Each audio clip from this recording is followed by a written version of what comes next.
The gravest crime that Donald Trump ever committed was to undermine democracy, the will of the people, by trying to overthrow a free and fair election. And today, we saw the first signs that justice may be coming for him. Today, we learned that the ex-president received a letter from the special counsel, Jack Smith, indicating that he is the target of a criminal investigation into efforts to interfere with the presidential election of 2020, leading to the insurrection on January 6, 2021. According to Trump, the special counsel gave him a 4-day deadline in which to speak to the Washington, D.C. grand jury hearing the case. It's an offer he will almost certainly not accept, seeing that anything that he says can then be used against him in a subsequent trial. And all of this indicates that the Department of Justice is wrapping up what has been a long and sprawling investigation led by this man, Jack Smith, for the past 8 months. We do not have any indication of what the exact charges are that Smith is considering. And the ex-president said himself, a target letter like this, quote, almost always means an arrest and indictment are coming. That's exactly what happened just last month when Jack Smith sent Trump another target letter regarding the investigation into the mishandling of classified documents. And just days after that letter became public, Smith brought a 37-count indictment against the ex-president, charging him with 7 federal crimes. Of course, that was already the second indictment against Trump this year, following the 34 counts of falsifying business records charged by this man, the Manhattan District Attorney Alvin Bragg, in April. But this indictment, the third against the ex-president, and if and when it comes, will be by far the most consequential. While some people might argue that the charges about Donald Trump's business practices in New York, for instance, don't really matter, or they just don't care that much about the documents at Mar-a-Lago, there's just no way for a reasonable person with elementary critical thinking skills to deny the seriousness of this case. This is about a real and existential threat to our nation. It's about Donald Trump's attempt and his continuing attempts to undermine and possibly end our democracy as we know it. And in fact, there's already been a long and thorough investigation into this, resulting in the recommendation of multiple criminal charges. That was done by the House January 6th committee. Last year, they methodically laid out the evidence against the ex-president, showing the American people exactly how he attempted to remain in power against their will. He knew that he had lost the 2020 election, but he spread the lies about the fraud anyway.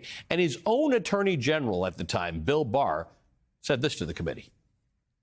The president said something like, well, we could get to the bottom. Some people say we could get to the bottom of this if the department sees the machines.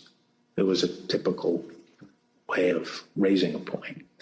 And I said, absolutely not. There's no probable cause, and we're not going to seize any machines. I said, how long is he going to carry on with this stolen election stuff? Where's this going to go? And by that time, Meadows had caught up with me and leaving the office, and caught up with me and said that he said, look, I think that he's becoming more realistic and knows that there's a limit to how far he can take this. And then Jared said, yeah, we're working on this. We're working on it. Now, that January 6th committee also detailed how Trump launched a massive pressure campaign to try to get nearly all corners of the government to do his bidding, including his own vice president. He tried to pressure state legislatures to reverse the results of the election in their states, but they refused. He tried to enlist the Department of Justice in his efforts to overturn election results, but officials leading the department refused to comply. So eventually, he latched on to a completely nonsensical and anti-democratic theory that one man, his own vice president, could determine the outcome of the election. He wanted the vice president to unilaterally select the president. And of course, on the advice of his own lawyers, Mike Pence decided that that was not his role. Donald Trump then summoned a violent mob of his supporters, hurling them at the Capitol in a bloody attack on American democracy. Trump has given us marching orders. One post on the Donald.win wrote, basically, if you're east of the Mississippi, you can and should be there. Advance on the Capitol. One user asked, is the 6th D-Day? Is that why Trump wants everyone there? Another asserted, Trump just told us all to come armed. I overheard the president say something to the effect of, I don't effing care that they have weapons. They're not here to hurt me. Take the effing mags away. Let my people in. They can march to the Capitol from here. Let the people in. Take the effing mags away. That was the former White House aide, Cassidy Hutchinson, recounting how Trump wanted the mags removed. Those are magnetometers that help detect guns. At the end of the January 6th investigation and after 10 public hearings, the committee referred 4 criminal charges against Donald Trump to the Department of Justice.